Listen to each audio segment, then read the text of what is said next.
Israel ராணுவம் காசா மீது தொடர்ந்து தாக்குதல் நடத்தி உயிர்பலி ஏற்படுத்தி வரும் நிலையில் இஸ்ரேல் பிணை கைதிகள் சவப்பெட்டியில்தான் வருவார்கள் என ஹமாஸ் அமைப்பினர் மிரட்டல் விடுத்துள்ளனர். பாலஸ்தீனத்தில் இஸ்ரேல் ஆக்கிரமிப்பை எதிர்த்து கடந்த ஆண்டு ஆகஸ்ட் 7ஆம் தேதி ஹமாஸ் அமைப்பினர் இஸ்ரேல் மீது நடத்திய திடீர் தாக்குதலில் 1200 பேர் உயிரிழந்தனர். மேலும் 250ற்கும் மேற்பட்டோரை பிணை கைதிகளாக ஹமாஸ் அமைப்பினர் பிடித்துச் சென்றனர்.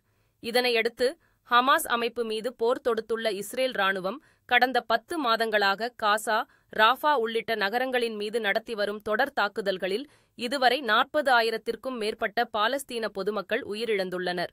இதனிடையே சர்வதேச நாடுகளின் முயற்சியால் கடந்த ஆண்டு நவம்பர் மாத இறுதியில் தற்காலிகமாக போர் நிறுத்தப்பட்டது. அதற்கு ஈடாக ஹமாஸ் வசம் இருந்த சுமார் 100 பிணை கைதிகள் விடுவிக்கப்பட்டனர். பின்னர் இருதரப்புக்கும் உடன்பாடு எட்டப்படாமல் இழுபறி நீடித்து வருகிறது. கடந்த சில நாட்களுக்கு முன்பு காசா மற்றும் ரஃபா நகரில் உள்ள ஒரு சுரங்கத்திலிருந்து இஸ்ரேலிய பயண கைதிகள் 6 பேரின் உடல்கள் மீட்கப்பட்டது. ஹமாஸ் அமைப்பிடம் இன்னும் 97 பிணை கைதிகள் உள்ள நிலையில் தங்களது ஒப்பந்தத்துக்கு இஸ்ரேல் ஒத்துக்கொள்ளாவிட்டால் பிணை கைதிகளை சவப்பெட்டிகளுக்குள் வைத்துத்தான் அனுப்புவோம் என ஹமாஸ் சார்பில் இஸ்ரேலுக்கு எச்சரிக்கை விடுக்கப்பட்டுள்ளது.